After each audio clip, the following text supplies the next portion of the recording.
Hey everybody, I'm Jeff Peterson. I'm here with Nick Walker, all the way from Nashville, but started out in Ohio. That's where you're from. Yeah, state of Ohio, and by ways of Key West, kind of made it to Nashville.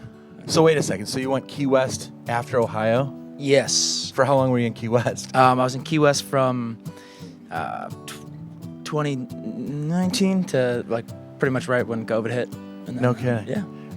Why in the hell would you leave Key West ever?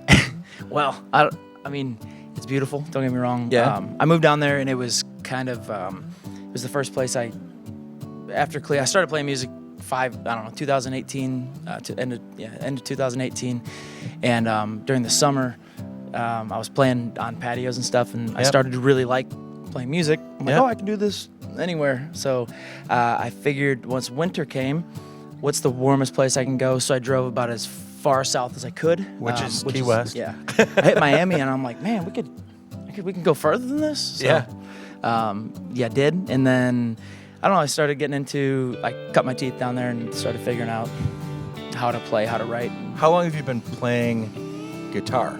5 years. That's it. Mm-hmm. Did you self-taught lessons, or how did you go about it? I think in sixth grade I took a lesson, maybe 3 weeks of lessons, Okay. and turns out I wasn't right. Typical football player length of lessons. Right, 3 weeks. I'm I like, don't really do this. my fingers hurt. This seems hard. Yeah.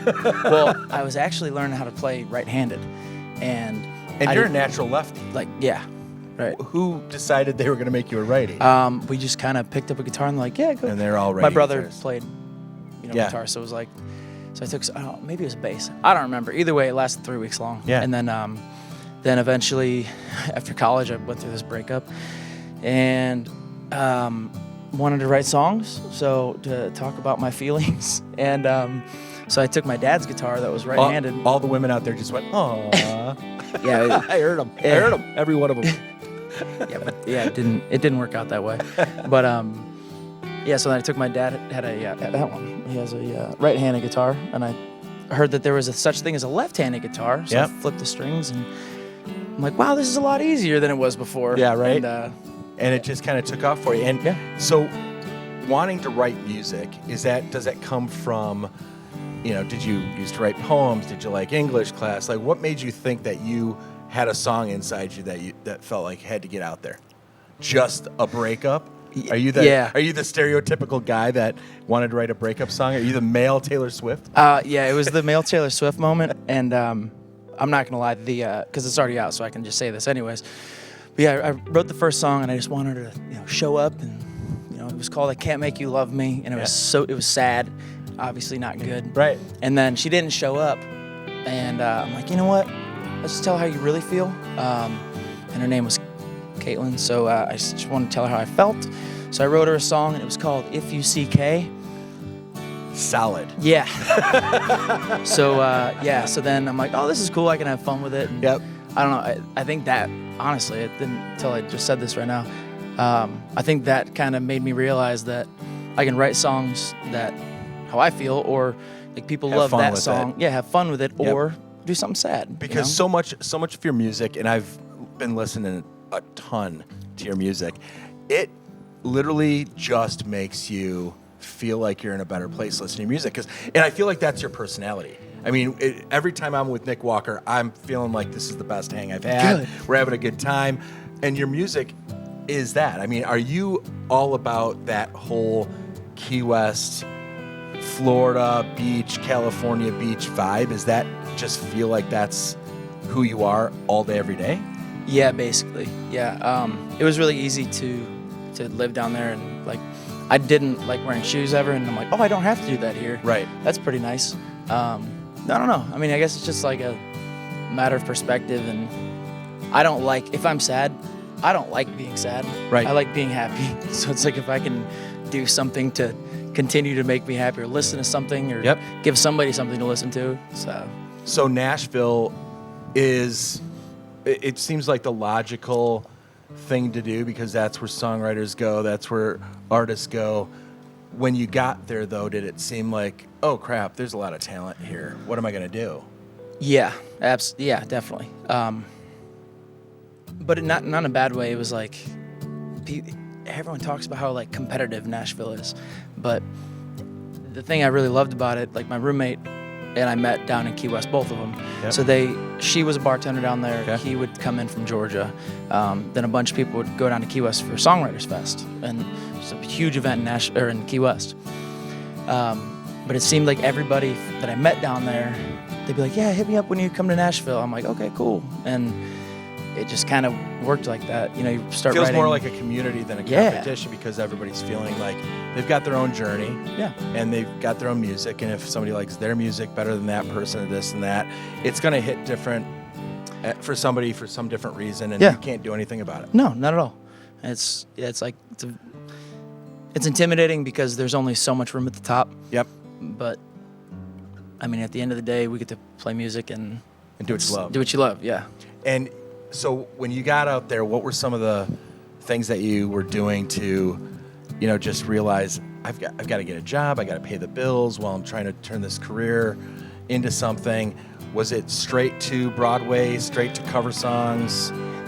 Yeah, Key West was that. It was that. Yep. So I learned how to do that, and my boss actually told me I was in sales after went through nursing school. Then I got into sales or got into graduate business. But he told me he basically fired me, and I said, "Hey, he heard that I want to go play music," and he's like, "Okay, well, you're fired." I'm like, "No, I didn't mean it like that." Right. I was like, he meant.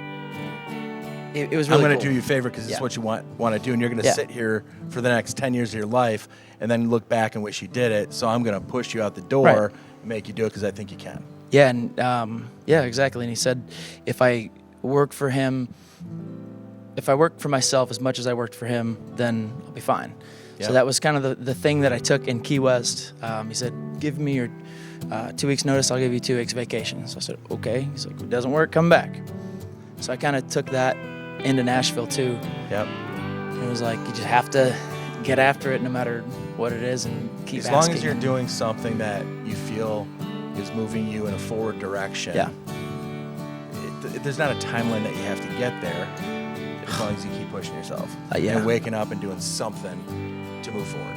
Yeah. That's probably the hardest part though, is figuring out what the metric is, grading yourself and being honest with it.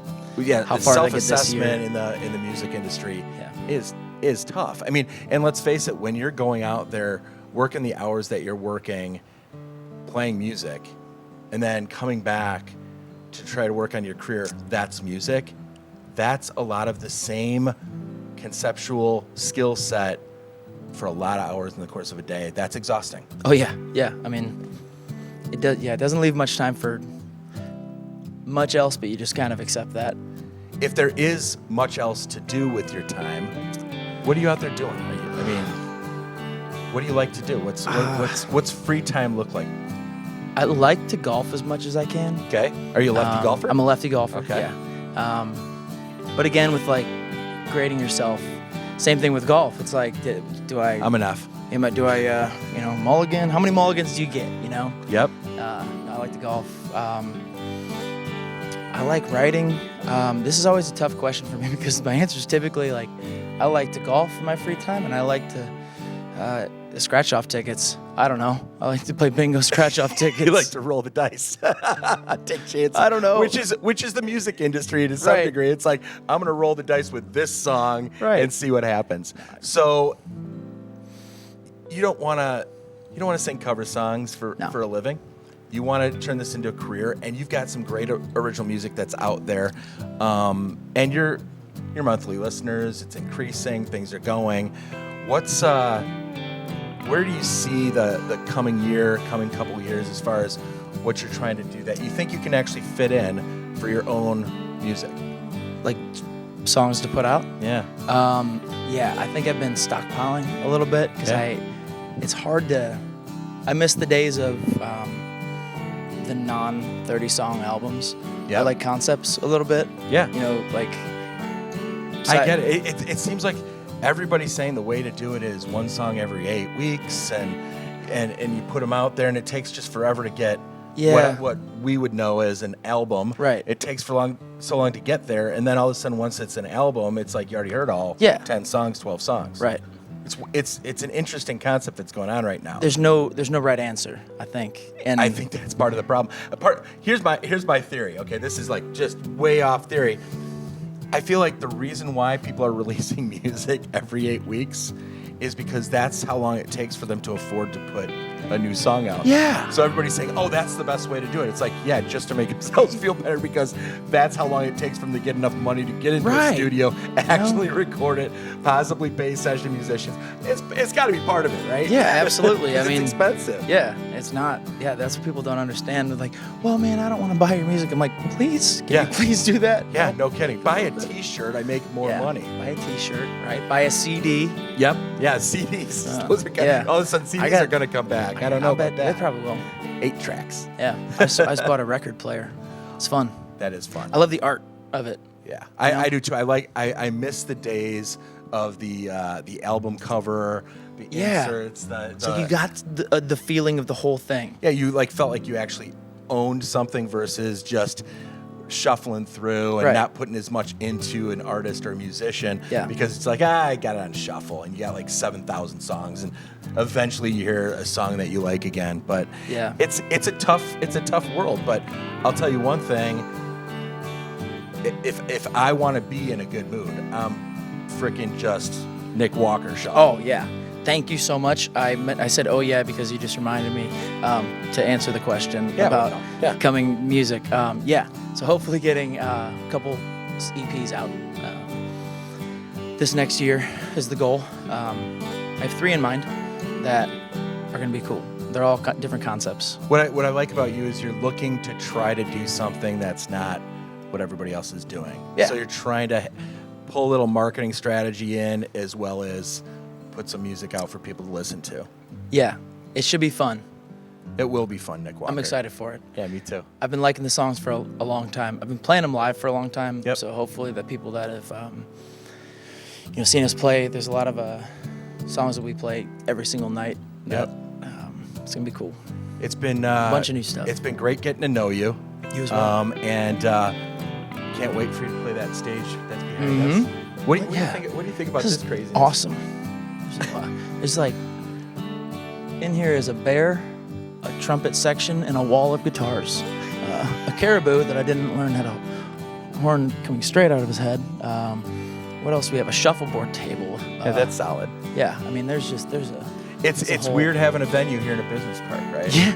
And when y'all see his songs come out from this show we're recording tonight, it's gonna you're gonna get a chance to see Nick Walker probably the way they haven't seen you before, unless they're out seeing a full band concert, full stage, which isn't as often as you might think. No, we're lucky to play, 3 or 4 songs a night of our own, and it's always really cool when people ask to, like, oh, that was great, like, can I hear some more of your stuff? And then we get to play that. But yeah, I'm excited to get all this new stuff. I think we're playing 11 new songs that are unreleased. That's awesome. Yeah, it'll be cool. So do me a favor, follow Nick Walker, pay attention to what he's doing. He's got some great stuff going on. He's got great music. You're going to be forced into listening to the words. He's an amazing lyricist. And if he's writing songs with somebody else, they're all over what this vibe's about. So it's great music. You're going to love listening to it. It's going to change your day. Pay attention to this guy. He's going someplace. Please Thanks, do. Nick. Appreciate it. Thanks so much, and thanks for having me out here. You bet, man. It's awesome.